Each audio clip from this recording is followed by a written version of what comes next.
eu vou contar um trauma da minha vida pra vocês. Mesmo amando Cavaleiros do Zodíaco desde criança, eu realmente gosto muito. E eu tenho até provas disso, onde você consegue ver que não mudou nada. Eu continuo um palhaço infantil que gosta de Cavaleiros do Zodíaco. Eu tenho um trauma, que foi... Eu nunca me construí nada de Cavaleiros do Zodíaco, porque ia ficar ridículo no meu corpo qualquer armadura deles, porque... Eu tô num momento de desabafo aqui, você pode calar a boca, por favor? Porque fica ridículo no meu corpo qualquer armadura de Cavaleiros do Zodíaco, porque eles têm esse design hiper magrelo e comprido e eu sou grandão. Eu seria no máximo um Aldebaran de touro, sabe? E eu queria muito, sabe? Eu gosto muito do yoga de cisne, eu queria muito fazer uma armadura de cisne pra mim, só que eu nunca fiz porque ia ficar ridículo no meu corpo, sabe? Mas hoje em dia eu cheguei à conclusão que qualquer coisa que eu construa no meu corpo ainda vai ficar melhor do que as adaptações que estão saindo hoje em dia. Então, pau no seu cu, gordofobia. Eu sou um cavaleiro do Zodíaco.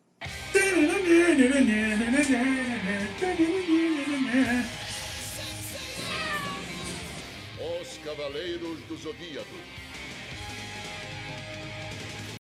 Desde que eu tenho o canal, tem uma coisa que eu sempre escuto quando sai algum filme, alguma coisa de super-herói, de adaptação de anime, que é: se o Andrés tivesse feito isso com lixo e EVA e cola quente, tinha ficado mais legal.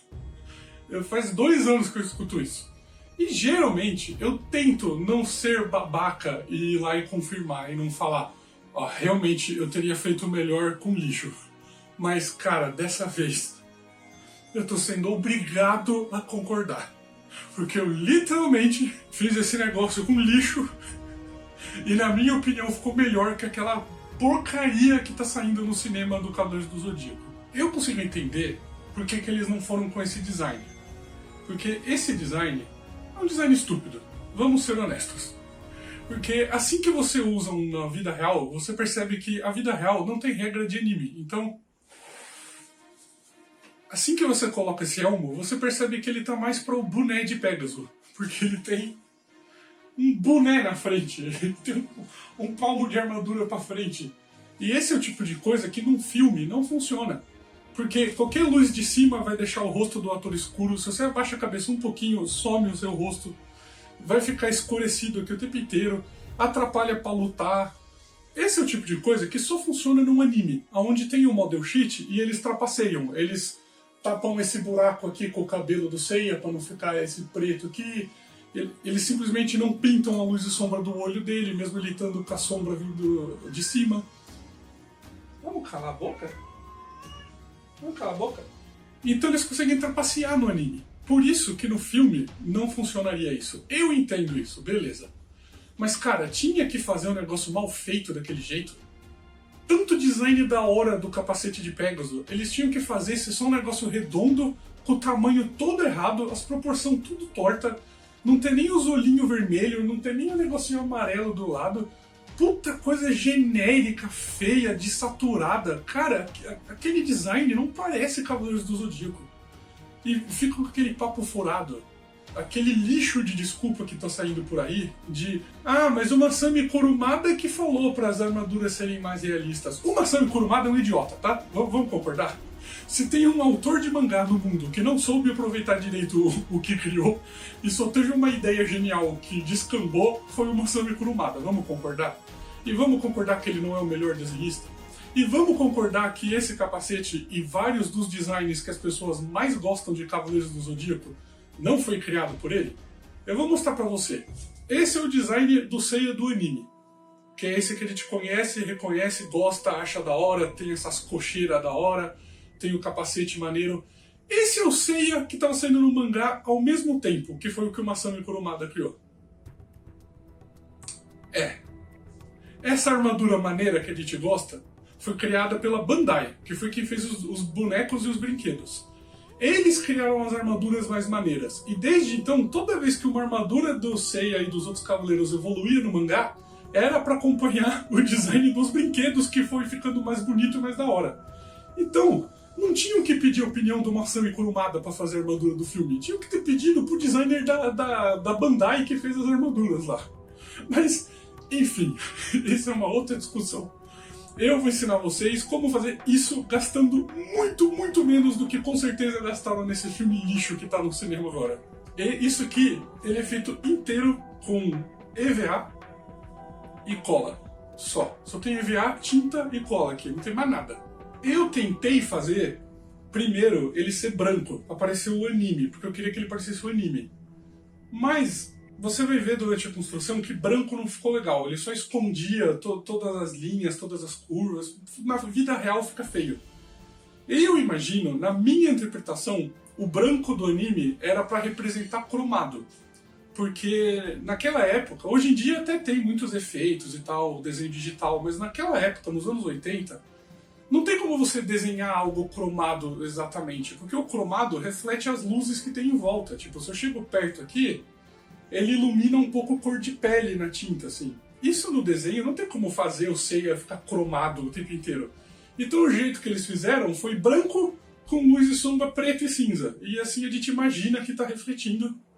E é o jeito de representar cromado no anime. Então eu interpretei como se fosse para ser cromado. E para algo cromado assim não ficar sem graça na vida real e não virar um borrão cinza, eu dei uma exagerada nos ângulos. Então você vê que eu fiz uns ângulos bem afiados e eu deixei ele bem pontudo. E as linhas aqui, onde deveriam ser só linhas, traços pretos, para aparecer mais e ficarem mais bonitas ao vivo, eu fiz elas serem em relevo ao invés de afundadinhas. Assim fica um pouco mais 3D, dá um pouco mais de informação para ele não ficar tão simples e sem graça, entendeu? Esse é o tipo de coisa que eu fiz em uma tarde, gastando tipo R$50 no máximo. Como que esses filha da puta do filme conseguem lançar um lixo daquele que parece feito de plástico e fosca e... Enfim, ódios à parte, se você também achou um lixo essa adaptação da armadura do Seiya, e você quer ter uma dessa do Seiya de verdade na sua casa, eu decidi te ensinar. E aí, quando você tiver vontade de escrever nos comentários do próximo filme lixo do Thor que o Andrés teria feito melhor na casa dele com lixo, você pode concordar que eu e você e o Zubumafu conseguem todos fazer um capacete melhor com lixo do que essa porcaria que tá saindo no cinema agora. Então,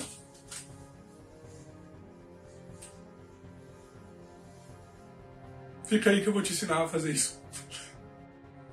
Então, galera, vamos lá. Para fazer esse elmo, não achei um molde correto na internet, então eu tive que improvisar. Eu usei o mesmo base que eu uso, que é um do Magneto, que eu achei de graça na internet, que ele é basicamente um capacete coquinho sem nada, e aí eu só não faço aqueles detalhezinhos que o Magneto tem na frente. E aí você viu que eu modifiquei o desenho, né? Eu fiz a queixeirinha dele, assim, o protetor de bochecha diferente. E eu dei uma mexida nele para encaixar no rosto um pouco mais parecido com o do Seiya, né? E eu tô preocupado primeiro agora em fazer o elmo base, né? Porque o capacete do Seiya é basicamente o capacete redondinho, simples por baixo, e ele tem aquela chapa de cavalo por cima, né? E a sensação que eu tenho com esse design zoado do filme é que simplesmente esqueceram de encaixar a parte de cavalo de cima. Só fizeram o redondo de baixo. Eu tenho a sensação que o capacete tá incompleto. Aí faltava 5 minutos pra gravar, os caras falaram: putz, cadê a parte de cima de cavalo? Aí os caras falaram: não sei, mas eu não sei. Ô Jefferson, você não tem aquele chaveiro de cavalo? Cola o chaveiro de cavalo aí na testa dele e a gente fala que é o capacete de Seiya. E é isso aí, foi assim que fizeram o capacete do filme novo. Mas enfim, como você percebe, eu nem tô com raiva, né? Algo que eu nem tô pensando muito sobre isso. E aí você vê que eu recortei a bochechinha de novo e eu tô testando, né? Essa parte é importante porque eu preciso que ele não só encaixe direito, que ele abrace minha bochecha direito, mas eu preciso que ele tenha esse coquinho mais alto na parte de trás, assim. Porque o capacete do Seiya é assim, eu preciso que ele dê tipo uma descida em direção à testa, para aquela parte do cavalo ficar um pouquinho inclinada. E você não vê ele 100% de frente. Porque senão todos os detalhes somem e fica parecendo aquele meme de quando você olha a mosca de frente e fica bigodudo e olhudo, sabe? Eu preciso que sempre tenha um pouquinho de perspectiva. Então essa parte você vê que eu desenhei na mão mesmo. Eu só fui usando a perspectiva e os anos de experiência de desenho aí. E eu tive que imaginar como que é esse formato do cavalo visto em 2D, né? E aí eu precisava imaginar que ele tem que curvar para cima e para baixo. Então eu fiz esse formato de curva de S, que quando você junta as duas partes, a tensão do EVA ele obriga o próprio material a inclinar para baixo e a inclinar para cima. Dessa forma faz essa curva suave, assim, e não fica umas coisas chapadas que fica parecendo só que colou uma parte chapada na outra, sabe? A arte de construir coisas com EVA é a arte de pegar um objeto que é 100% 2D e transformar ele em objetos 3D, fazendo ele dobrar, esticar e inclinar o máximo que o material permite. Então você vê que eu estou usando a própria tensão do EVA para fazer com que ele incline para cima e para baixo. Aí ele tem essa parte 3Dzinha do topo, né, que é como se fosse uma mini versão daquela grandona. E aí eu cortei o buraco dos olhos. E aí eu decidi fazer os olhos separados para poder fazer eles bem 3D também, né? Como esse elmo, você vê que ele foi difícil de fazer, ele tem muitas partes e precisou bastante tentativa e erro para acertar esses formatos, né? Porque eu tive que fazer no olho, basicamente, né? Mas quando eu pintar ele e ele ficar todo prateado, cromado, e a maioria dessas curvas sumirem quando o seu olho enxergar, ele vai parecer simples. Então eu tô fazendo as curvas o mais afiadas possíveis e eu tô separando no máximo de camadas que dá, que é pra enganar o olho, e quando ele vê essas linhas e esses detalhes, fazer parecer que ele é complexo, sabe? Então por isso que eu decidi fazer o olho e essa camadinha de cima o mais 3D possível. Essas asinhas aí foi facinho, né? Eu só afundei com Dremel os desenhinhos. Se você quiser, você pode fazer só cortando com estilete também, e aí passando a pistola de calor para abrir. Mas como eu falei, eu tentei fazer o mais 3Dzinho por cima, que é uma forma de deixar essas formas simples do anime um pouco mais complexas na vida real, né? Esse é o tipo de coisa que eu gostaria que os filmes da Marvel e adaptação de anime fizessem, sabe? Tipo, tentar pensar maneiras de respeitar o design, adicionando elementos sem destruir o design. Mas eu acho que é pedir demais, né? E aí eu só peguei um arame e eu trancei ele nele mesmo 4 vezes até ficar bem grosso e duro. Foi o que ela disse. E aí eu tô entortando para ficar no formato do capacete para ele ter um pouquinho mais de estrutura quando ele estiver sozinho.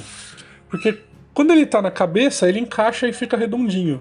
Mas essas placas que eu coloquei em cima colocam tanta tensão nele, querendo apertar, que quando ele tá, tipo, no chão ou no stand, ele acaba ficando achatado e fino. E como o capacete vai passar 90% do tempo sem eu usar ele, eu quero que ele fique bonito quando eu só estiver olhando para ele sem usar também, né? Então eu coloco essa estrutura por dentro para ele continuar no formato de cabeça quando ninguém estiver usando. Porque, né? A gente usa as coisas nem 1% do tempo que elas existem. Na maioria do tempo elas têm que ser bonitas de ver de longe só, né?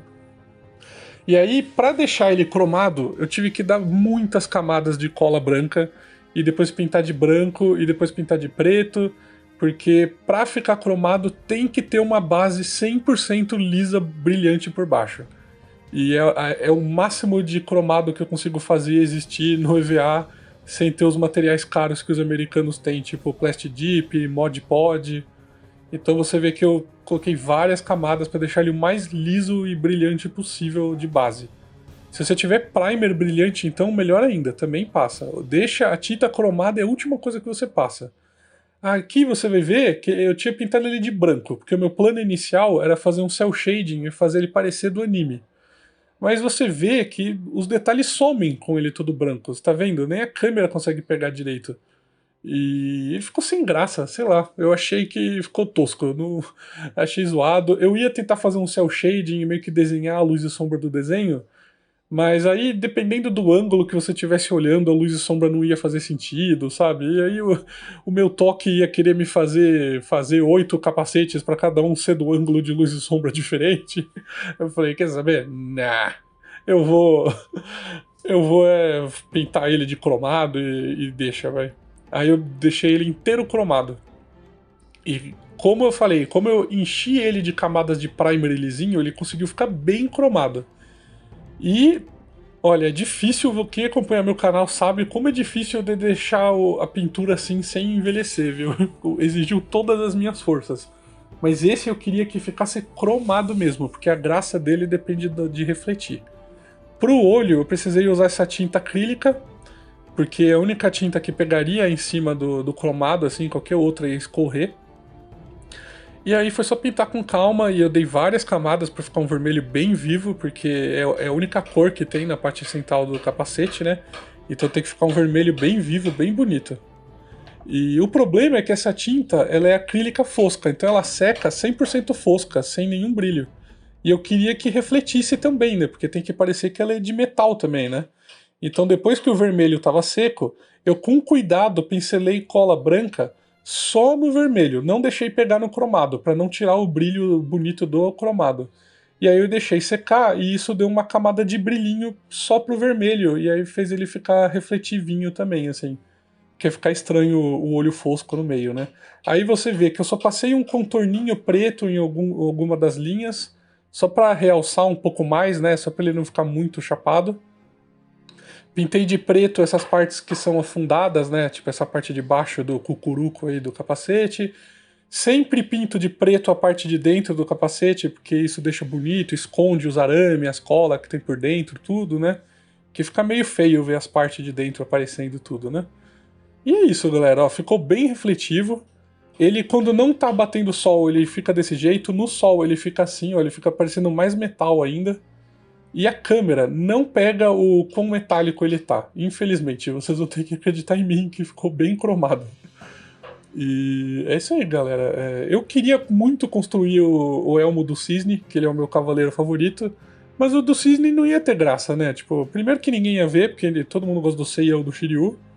E segundo que é só uma tiara com asa, né? E fazer asinha na orelha eu já fiz em 40 capacete do Thor, né? Vocês não iam querer ver um vídeo só fazendo a tiarinha do Cisne, né? Porque ele é o único cavaleiro que nunca teve capacete. Então é isso aí, galera. Comenta aí, me diz. Diz se vocês acham que ficou melhor ou pior que aquela coisa horrível, nojenta que dá ânsia de coisa feita de impressora 3D e plástico do filme. E comenta aí, interage, ajuda aí o canal a crescer e diz se vocês acham que eu devia fazer mais coisa de Cavaleiros do Zodíaco. É nóis e falou! Você sabe que o design do capacete é legal, mas ele é inútil, quando a coisa mais legal de se fazer com ele é segurar do lado, assim. Blue Dreams, eu posso perceber.